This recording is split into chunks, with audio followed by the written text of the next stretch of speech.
Hey guys, Jeremy here with Simple Little Life. What I'd like to do in this video is show you kind of where I'm at right now with fitting up wall style handles. So the wall style handle, I think that's just a Japanese word that means handle. But typically it's kind of this like a traditional Japanese style handle. I'm gonna show you what's inside of this, kind of how I piece it all together, and then a real slick little way to get this thing glued up, be able to remove the blades so that you can shape this whole thing, and then at the very end, once it's all profiled, whether you want to do like hexagonal or put all the little facets on there, or a D handle, whatever you want, the way you can do that without the blade in there, so you're not worrying about it and you just have complete access to the entire handle.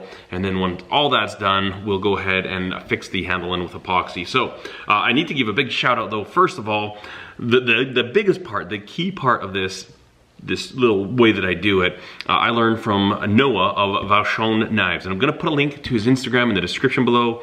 And he has some fantastic stories. He'll do stories on different steps of his processes of how he, he's got ones how he files these out, the little bolster, the ferrule, whatever they call it. He's got videos of how he does that, the different tools that he's kind of made and customized. And so he doesn't put it on YouTube, but essentially he's got like video series on Instagram that are saved. And so definitely check out his stuff. Phenomenal knife maker from Quebec. And Noah, thank you for this tip. Thank you for sharing it. It has helped out a gem ton. You're welcome, Jeremy. Anyways, let me just adjust this camera. And we're doing the old just quickly kind of run and gun flyby setup here. So this is a knife very similar to the last build video I did, except the gentleman that ordered that knife, he wanted a traditional Western style handle with the full tang in there and then scales on each side. I love wall style handles. It's just kind of, I don't know why, I think it's fantastic. Get some light on in here. And so what I'm going to do is I'll just show you what's inside of here right now. And well, let's start out. So obviously we've got the main handle portion. One key thing when you're fitting this stuff up and kind of working with it, you see how everything is marked with a B for back? So I always know when I'm putting all these bits and pieces together that this is the back, and I won't actually mark all that until I've tried different sides. So when I'm fitting these pieces, I'll try them, forwards, backwards, just to kind of see how they fit the best. This little piece of burl that's glued to some G10, and these were actually other scales that I had used. And usually if you have little offcuts, I always save them for making these little bolster areas here. I just think they look really nice, and it's really good way to reuse scrap material. So essentially all this, except for the white G10, was scrap. So opening this up, we've got our main block. This is some kind of curly maple, quilted maple, I don't know, some maple. It's maple for sure. Don't know what the old wood nerd terminology is for it, but I've drilled a hole in here, and this is a 1/2 inch hole. And let me just make this a little bit brighter, kick up the exposure just a touch. And so I've got a 1/2 inch dowel. Now I made a little sled. I'm actually gonna go grab that and show you because it's gonna really help out. And what I do is I cut this slot in here with my table saw. Just 1 second. So I think I've showed this on this channel before, but I may not have. This is a piece of hardwood. I don't know the type of wood that it is. And what I did is essentially I took my milling machine and milled a 3/8, or no, this is a 1/2 inch ball over on. No, this one's 3/8. And you could do this with a router too. If you just have a woodworking router, get it really nice and straight, so that I cut my little dowels to length and I stick them in here. And now what I can do is I actually put this slot, this cut right through here up to this point. I did that in my table saw. And so now all I do is I go like this and I stick these on here, obviously with extra material sticking right here. I cut this one down already. And then I can just kind of run it into my table saw and back out. You can set up the guide so that it keeps it nice and square and true, and you get really nice, even, consistent slots. I also do use this for my bandsaw, in my bandsaw, when I've got thinner blades to do. Like sometimes if I'm doing a 1/16, this is gonna be a 1/8 inch. And if I've got something thinner, often I'll use this just in my portable bandsaw. And so this little sled here is a real good little ticket. And I'll go ahead and I'll buy like 8-foot lengths of dowel, cut them up, and make a whole bunch of these at once, so I've got them ready for future knives. So drill that. We've got this in here, and we've got, if we look in this stack of pieces, we've got the hole drilled in here. This again is a 1/2 inch, and I ended up having to take a file and kind of making that a little bit bigger on each side, just because this tang is a little bit bigger than 1/2 inch. I mean, we're going from, I think this is almost 3/4, so this is a pretty big, whatever you call that part there. I didn't want to go right down super tiny, so it's a little bit bigger than 1/2 inch. So I ended up putting some extra relief in there. But basically the way this all works is that we've got our top piece here, and this I've milled the slot in, and then in the bottom I just counterbored a little bit. You can see that, and so that dowel actually will fit right up into this top piece and then through everything else, kind of tying everything together. So when I go to put it together, I need to get my bolster on first, and we've got a really nice tight fit there. And again, I use my milling machine for this. A lot of people think that's cheating, but I think it's kind of stupid if you have a milling machine and not use it. You can just, drill a series of holes, take out the little webbing between the holes, and then file it out. I do trim these up. I finish them off with a hand file, and so really nice fit. And then also you notice I put quite a big step in here and here, as well as this way. So I actually grind the tang down. Come on, camera, you can do this. I actually grind the tang down thinner than the blade itself. That way we're going to get it sitting on there really, really nicely. And then to do that, I use the Bill Banky file guide. You guys have seen that on my channel. Carbide file guide, and it just keeps everything nice and square and true. Clamp it to there, and boom, I've got really nice flat surfaces all the way along. So first one goes in here, boom, we have a really nice tight fit. Then we'll stick in our G10. I'll have to use this, the little reference I gave myself. Got a G10 spacer, and then this one here as well. And then what I do at this point now, I'll put in my dowel. I wish this camera did better. This camera really is struggling right now. But anyways, we're gonna stick this in like this. Boom, boom, and then make sure we're seated in the bottom one there. And as you can see, all these go, and they stack up real nice, and then we'll put on our handle. So essentially, that's the inside of this entire issue. Now, obviously, this is all just square, rough stock, and I want to be able to shape this, but especially with the blade like this. I mean, this is 3 inches high right here at the heel. Well, I guess basically the whole blade, because there's not much of a taper to it. But that's a lot of material in your way if you're working around your belt grinder or disc grinder or whatever. It would suck. I'm sure it'd be very difficult to grind without touching this. I still have to do my final grinds on this blade, but what I'll do, and I'll show you, I'm just gonna explain it to you before we're going live. And again, this was a tip I learned from Noah Vachon. And basically, take these, these bar clamps or whatever, turbo grip. These are like from Canadian Tire, Mastercraft, super cheapos.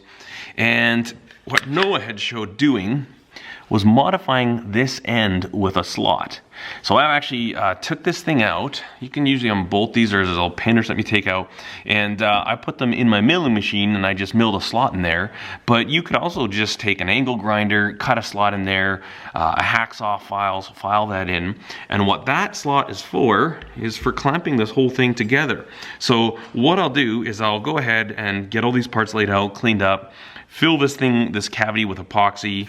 I'll make sure I get lots of epoxy into the dowel itself, like in there, and I mean literally just goop this thing. You want this thing completely full of epoxy when you go to put it together. You don't want any places where there's no epoxy. It should be oozing out everywhere. And then what I'll do is I'll take this little thing with our little recess or little groove that we've machined, and now you see it fits over the back of the blade like that. So now we can put that in there and clamp it down. And with the epoxy in there, everything's nice and tight. Make sure everything's all lined up, all your blocks are square, your blade's square to your block. And do that. Now what we can do is I leave it sitting for a couple of minutes. A lot of times what I'll do, this blade's a little bit too high at the chin. I can't put this other one. I've actually got 2 of these clamps. I can't put it on this way, so I'll actually just put it on this way, and it works just fine. Just come right on in here so we can keep nice even clamping pressure on this handle. And after a couple of minutes, 2 or 3 minutes of it drying, I'll just, it's a little bit of work usually, but, oh boy, there you go. Take the blade out and let this whole thing dry like this. It's clamped very rigidly. The epoxy has started to kind of get a little bit tacky. And that's kind of the scary part of this whole process. Like, how long do you leave it? I mean, I use 5-minute epoxy, so 1 or 2 extra minutes one way or the other could make it a very, very difficult task. The other thing I always tell myself when I'm doing this handle process is that if you screw up the handle, if you wreck it, it's not that big of a deal to just bust it off the knife and start again. So I used to get so worked up about this stuff, and I'd like never do it because I was like, oh man, what if I wreck it? What if I wreck it? And now I'm kind of like, what if I wreck it? It doesn't really matter. I can just make a new handle. So we've got this thing like this now, and really once this dries, we can just, you know, go ahead and shape it, mark out our lines, kind of true everything up, put whatever type of profile we want in here. And it's just so nice to be able to keep working this when it doesn't have a blade in it. One key thing that I do again is, since we had this marked out at the back here, I will go to the bottom and I'll mark B up on that corner. So essentially, this is the back side. I'll put a B right here. That way, as I start grinding my sides down, I still have that visual reference so that when I go to put it in there, it's gonna fit just right. Now, once we've got it all shaped up and everything's said and done, obviously we're not, so that's gonna fall apart. But what I do now is I'll go ahead and heat up the very tip of the tang with a torch. Now, you don't have to get it very hot. Usually like 400 degrees. Red hot doesn't work as well as just warm, right? So get a 400 degrees. Obviously, you want to keep an eye on your temper. You want to make sure, I always do this barehanded. If it's getting warm, I put it in water, cool it down real quick. And then you just kind of push it through and melt out the epoxy. And then that gives you, it's kind of like, you know, burning in a tang, but you've already got that wood there, you've got all the material there, and all you're really doing is kind of burning out through the epoxy. Once you've got it down in there and it's seated the way you want it to be, this is gonna be difficult because we don't have epoxy holding it in place. But once you've got all that done and it's fit just right, then what I'll do is I'll go to my small wheels on my grinder. You can even do it with an angle grinder, and I cut my little notches in here just to give a little bit of bite for the epoxy to surround, and then fill that hole up with epoxy and put it in for one last time. Use one of these clamps, kind of clamp on the blade here. This one's gonna be a little difficult because there's such an offset from the tip where we'll be clamping to where we're actually being glued in. I mean, that's a couple inches offset, so it's gonna be interesting, I think, but that's basically it. And the big kicker to me is the dowels that work so good, and then these clamp things so that I can take the blade out of there, let that epoxy cure, shape it without the blade, and that is just, oh, it's a gem. I used to do my handle shaping with the blade in it, and it sucked. It was just, you're always trying to be careful, and sometimes you can't do it and stuff.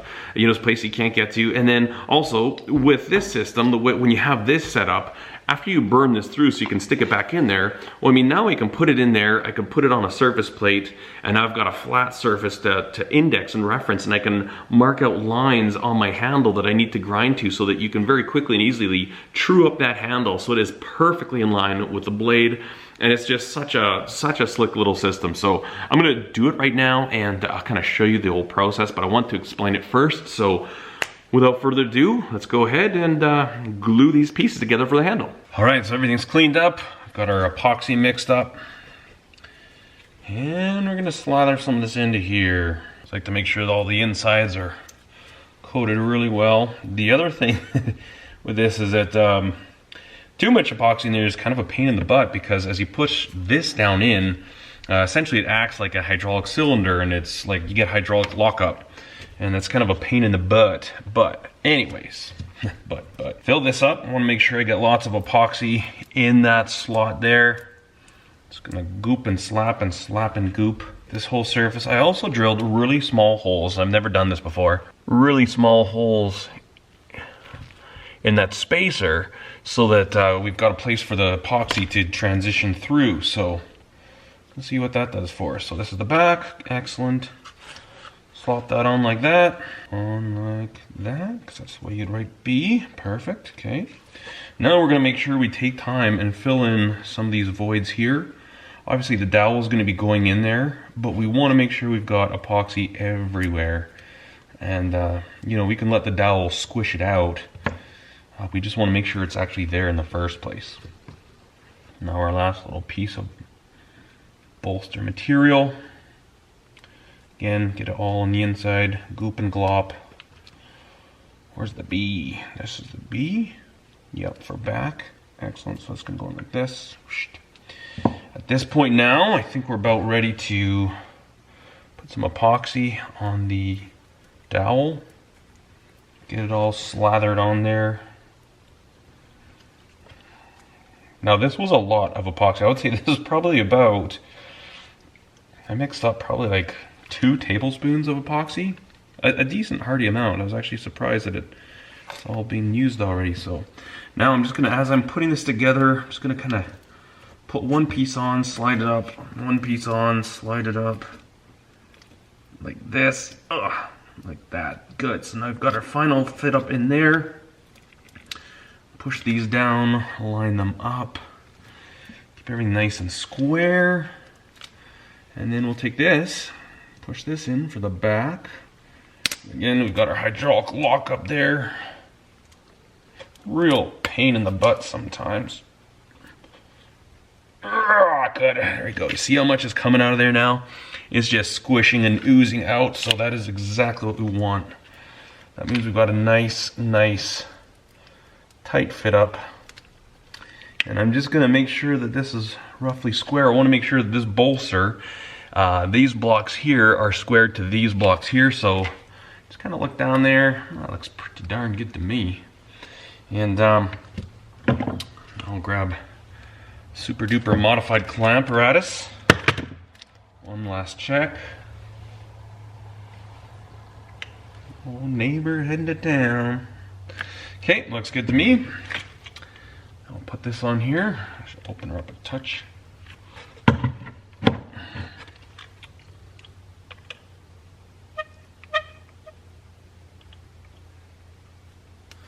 We were just squeezing even more of it out. Just make sure everything's nice and square while you can still move it. Let me just double check real quick. Yep, that looks good.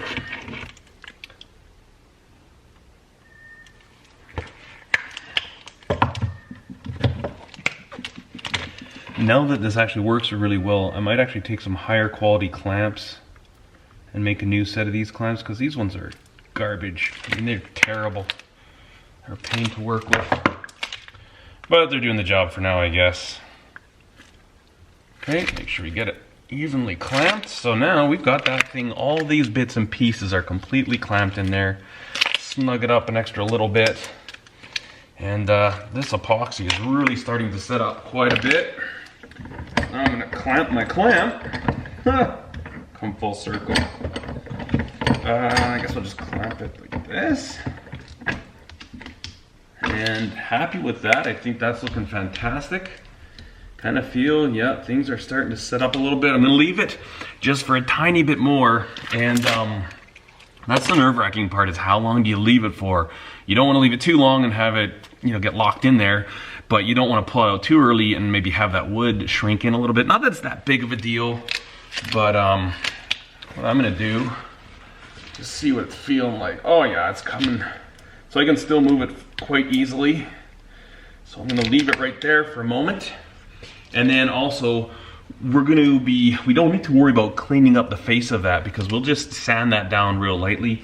You know, I used to kind of think, oh, I need to wipe it all down, get it all cleaned up. You don't need to do that, because we're just gonna be clean. The blade's not gonna be in there. We can get to that surface, we can take the epoxy off of there, and then obviously if we cleaned it, we'd have to take off our clamps, and that would compromise how our lineup is. So just see what's going on here now. Oh yeah, it's setting up in there a lot better. Ugh. It's tough to come out.